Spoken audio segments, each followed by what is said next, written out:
Hi everyone, my name is Katherine Johnson. This is the application of biblical scholarship, something that we've been studying over the past 8 weeks, and I can tell you by far, this was the most dense reading that I've done in a long time.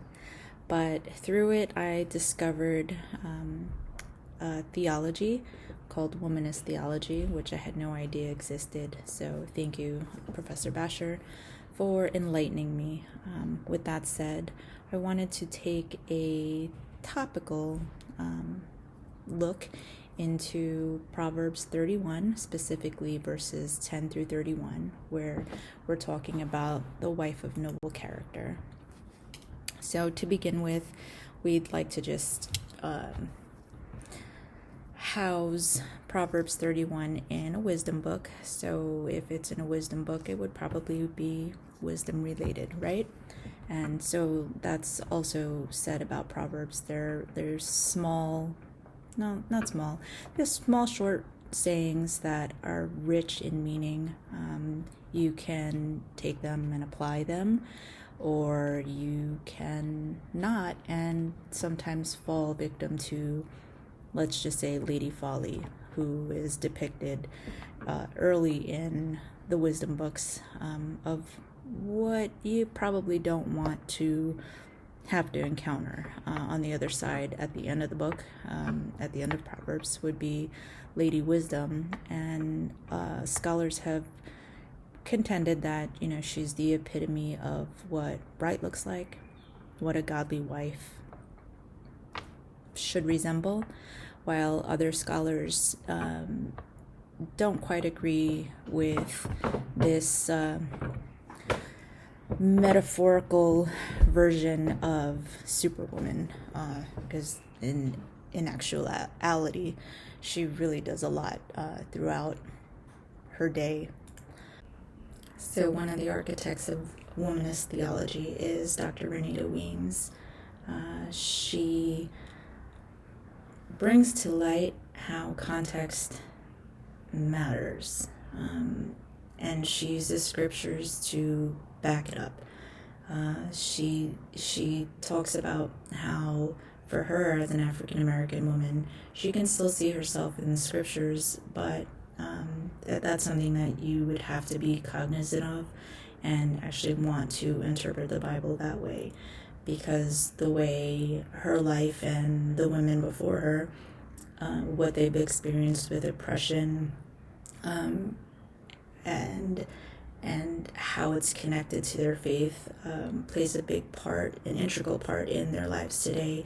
It's like one of the other authors that I read, Esau Macaulay, who talks about reading while black and the black ecclesial church, where some people would not apply scriptures the way the black ecclesial church does, but even from what I've seen, it's scripturally sound, and it not to say that it boosts morale, but you can see yourself in the scriptures, and you can see the light and the hope that the scriptures provide. So being able to utilize that in the form of your own theology, I don't think is necessarily a bad thing. Dr. Weems talks about the difference between the womanist versus maybe the feminist, where feminists see the plight of all females to be the same, whereas Dr. Weems doesn't. There's no way that, let's just say, a white woman in America would know what it's like to be an African American woman in America with a lineage that has been enslaved and having the scriptures used against them, sort of weaponized against them, and been discriminated based on their color, the color of their skin, their economy or lack thereof. There's so many more disadvantages to the African American woman than there would be to just in general the female feminist. So part of Dr. Weems's critical approach, she does use critical theological approaches, which is in itself a science, and we know that it's backed up by its own study, rather than assuming she's using a platform just to voice her opinion, because we know everybody has a platform now and you can say whatever you like. But she backs it up with the theories, and she uses she takes the narratives in the scriptures, interprets them, and teaches you how to apply them hermeneutically, which is a threefold concept, which is great. It doesn't just leave you hanging where maybe other theologies keep you at arm's length, thinking, what do I do with this type of information? So feminist criticism is born out of, or I should say the result of, women's empowerment in the United States, which eventually made its way over to Western Europe. It allowed us to use the scriptures that we interpreted for ourselves to be like proof text of, hey, liberation, equality, things of that nature. Specifically, and I have it in my next slide, using scriptures like Luke 4:17 through 19, setting the captive free, shows that the scriptures are meant to liberate versus keep people in oppression, the way, let's say, white slave owners justified their actions and behaviors toward their slaves, using scriptures as a weapon, and it shouldn't be that way. So the feminist also views Jewish interpretation compared to the Christian interpretation of Ruth and Proverbs. So the Jewish canonical position, or I should say in the Masoretic text, has Ruth right after Proverbs 31, which would imply that she is part of the wisdom series, and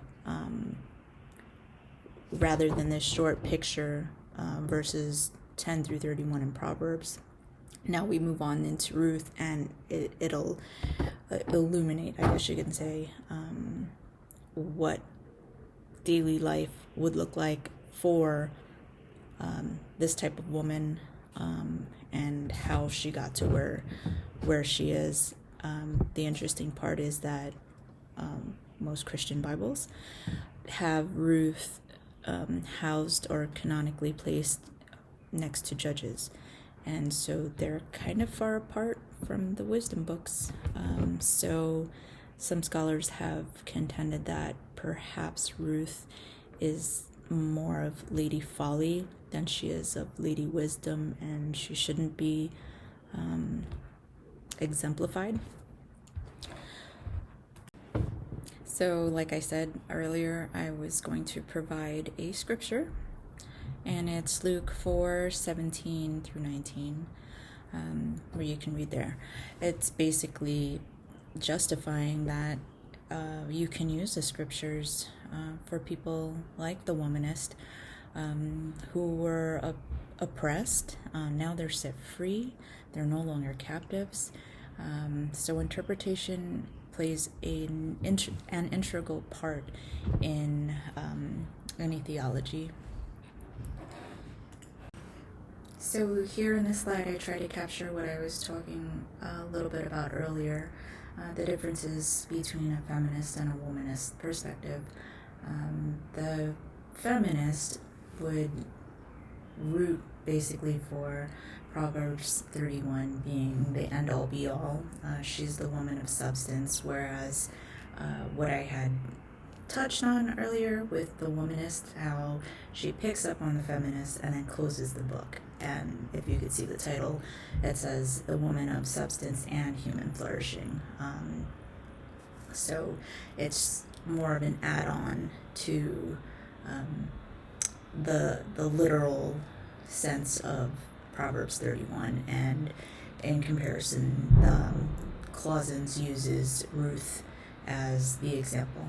So for Yoder, she thinks of the Proverbs 31 woman as a literal person. She was real in that time, probably around the Persian, Palestinian times. She was affluent, obviously. She was able to take care of her household and manage it well. She had the opportunity to do so. She had the voice to be able to, direct and also go to the marketplace and handle her business pretty much. All those opportunities were given to her, so no wonder she could be the woman of substance. She had something and she expounded on what she had. The woman of substance and human flourishing, according to Clausens, the only way she could be the woman of substance, like the Proverbs 31 woman, is if she had those opportunities. So speaking of the womanist theology for Black African American women, those lack of opportunities were just too great. Their social class was broken down to the lowest level. So being able to attain that type of status or stature within the community, it was just not feasible. So how could anyone, how could the woman flourish in our contemporary time if she doesn't have all the things that the Proverbs 31 woman has? Now Clausens uses Ruth as an example, where she's completely an outsider. She's a Moabite, for one, and she's brought into a whole new culture, but she learns to assimilate, and she does it really well, and that's a beautiful thing, because it makes me think, or helps me to justify the scriptures, because even if you're an outsider, you're welcomed, you're a citizen in the kingdom of heaven, and you do have a part and a place to play in the grand scheme of things. And to go ahead and land this plane, this topical research was about Proverbs 31, 10 through 31, the wife of noble character, viewed from a womanist lens as well as a feminist lens. Feminist coming before the womanist perspective. And as I said earlier, it's like being able to start from the beginning, which the feminist did, and the womanist kind of closes the book. And that's kind of beautiful when you think about how Proverbs opens up to this picturesque woman, and Ruth can actually close out that book of, hey, this is what it looked like in real life, or vice versa, depending on your lens. So interpretation is vital, and it plays a big part, especially for women that belong to certain communities, obviously.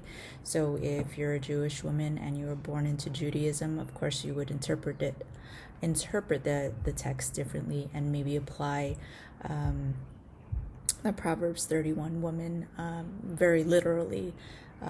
For me, I like the option of saying, you know what, sometimes I fall short, but I know that I can achieve and aspire to becoming a superwoman, not just by myself, but with other people, and helping them become superwoman too. Thanks. Bye.